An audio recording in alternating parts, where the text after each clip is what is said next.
Catherine Ham, Brian Wilson, Brian Neiman, today's newsmakers, and you. The Morning Majority, 6:30. WMAL.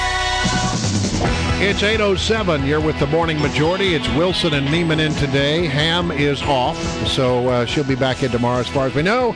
I'm really looking forward to this interview. Harry Shearer is with us. Now, you say, Harry Shearer, I know that name. What do I know him from? Well, you know him from a lot of stuff. First of all, I mean, he was in that legendary mockumentary. I'm blanking out. This is Spinal Tap. This is Spinal Tap. I'm sorry. I had it written down, but I couldn't find it. This is Spinal Tap. And he played Derek Smalls, but he also is known for his voiceover work in The Simpsons, where he does, among other things, Montgomery Burns. He also is a documentary filmmaker and director in his own right, and has done a film called The Big Uneasy. It's about the Katrina disaster. Harry Shearer joins us on the line now.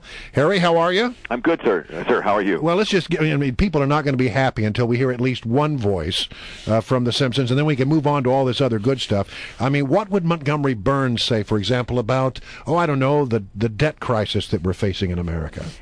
Well, I'd say the only good debt is a bad debt.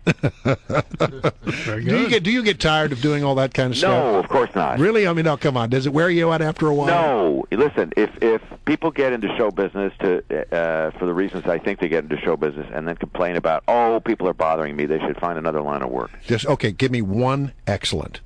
Excellent. Oh, that is so good. All right, we won't bug you with that anymore. But I must mention Spinal Tap. This is Spinal Tap. I am amazed at the number of people this was done in '84, yep, and who've continued to follow that movie.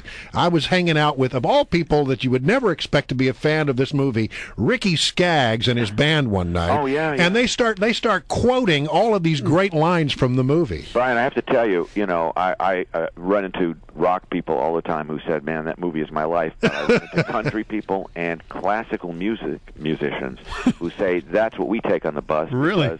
Because it's our focus in the film was a certain kind of hard rock metal band, but the life that we depict is the life of the traveling musician overall, and they all relate to that.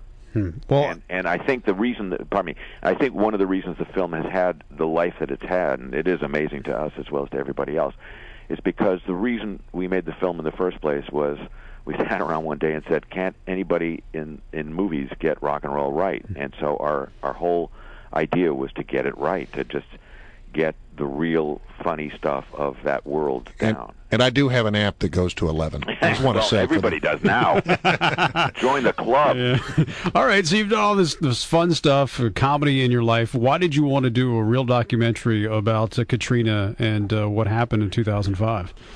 Because I'm a resident of New Orleans. I'm an adopted New Orleanian, and starting in 2005, we were seeing in our local media the interim reports of two independent investigations into the flooding of the city.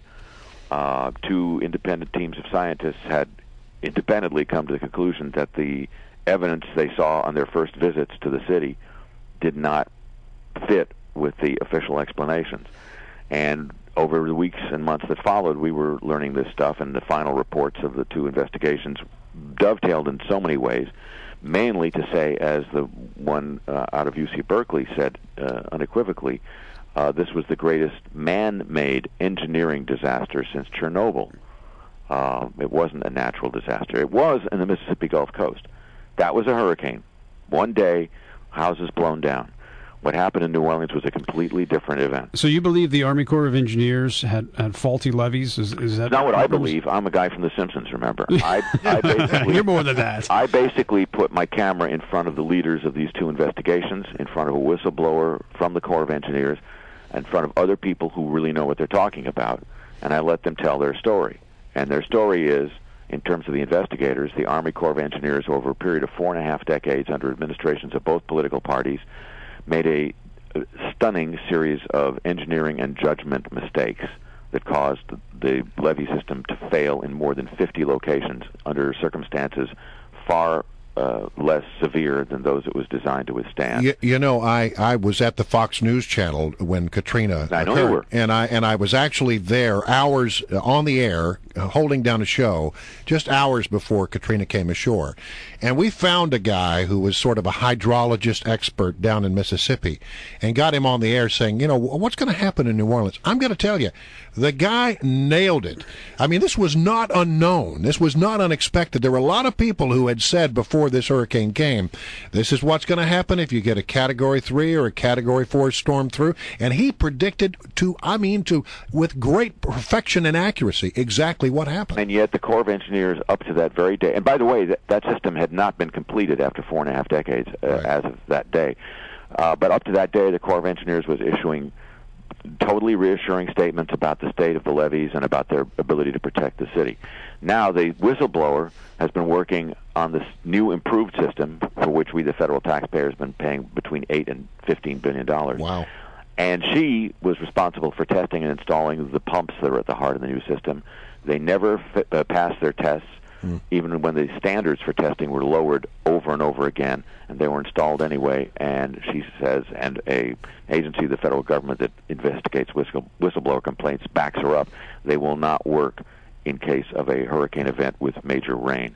I know that's what we have now. I know you focused on the structure of the levees, but what about the people who didn't evacuate when they were told to evacuate? The whole focus of this movie is why the disaster happened, not about the reaction, not about the response.